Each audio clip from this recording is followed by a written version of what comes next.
Sobre eso quiero que me cuentes un poquito qué encontraste y qué universo o qué comprensión nueva de la pobreza te ha traído este trabajo que venimos haciendo en Pagadiarios. Cuéntale un poquito a la gente también qué son los Pagadiarios y cuál fue el trabajo que se hizo. Yo creo que aquí hay una cosa muy, muy importante, y es que en este tema de los Pagadiarios es donde adquiere sentido esa pregunta tuya sobre la dimensión territorial de la pobreza. Sin la dimensión territorial no podemos entender los Pagadiarios, ¿sí? O sea, los expertos se tiran por un balcón y no van a entender, digamos, qué es eso. ¿Qué es lo que pasa? Los inclinatos tipo Pagadiarios son unas soluciones habitacionales que alquilan los cuartos o los apartamentos por un día, una semana, o en todo caso periodicidades menores a un mes. Entonces esta población queda invisible del radar de la política social. Entonces es una paradoja, porque uno le pregunta a alguien, a un ciudadano a pie, ¿dónde está la gente más fregada del barrio? Allá en el Pagadiario Los Mártires. Ese Pagadiario era invisible para la política social, pero todos sabíamos que ahí estaba la gente más fregada, ¿sí? Entonces pues es todo este trabajo que hemos emprendido conjuntamente, integración social y planeación distrital, hacer en un primer paso visible estadísticamente esta población, es hacerlos visibles estadísticamente para que puedan ser objeto de focalización, para que los tengamos en el radar.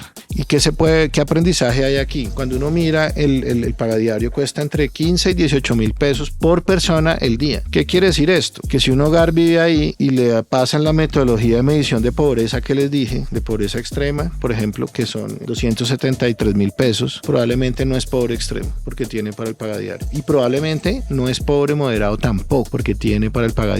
Se te quedó inútil la clasificación. Y eso le cruza los cables a cualquier experto en pobreza, a cualquiera. ¿Por qué hay gente muriéndose de hambre y es no pobre monetario? Cualquiera. Entonces empiezan, no, pero ¿cómo así? Es un error de medición. ¿Qué pasó? Alguien la embarró en la encuesta. No, esa es la pregunta que quedó mal hecha. No. Esa persona puede ser no pobre monetario, pero toma una decisión de localización, vivir en Los Mártires, que le implica sacrificar alimentación, y puede tener hambre y desnutrición y ser no pobre monetario por su decisión de localización. Y para poder entender lo que ocurre en los Pagadiarios, lo que tenemos que entender es eso. ¿Qué determinan las decisiones de localización de las personas en la ciudad? No se puede entender la pobreza si no se entiende eso. Entonces, cuando uno ya empieza a entender esto, dice, oiga, hay gente con desnutrición, personas mayores con desnutrición, violencia en el contexto familiar, el 80% consume menos de 3 comidas diarias en un Pagadiario. ¿Por qué ocurre todo esto?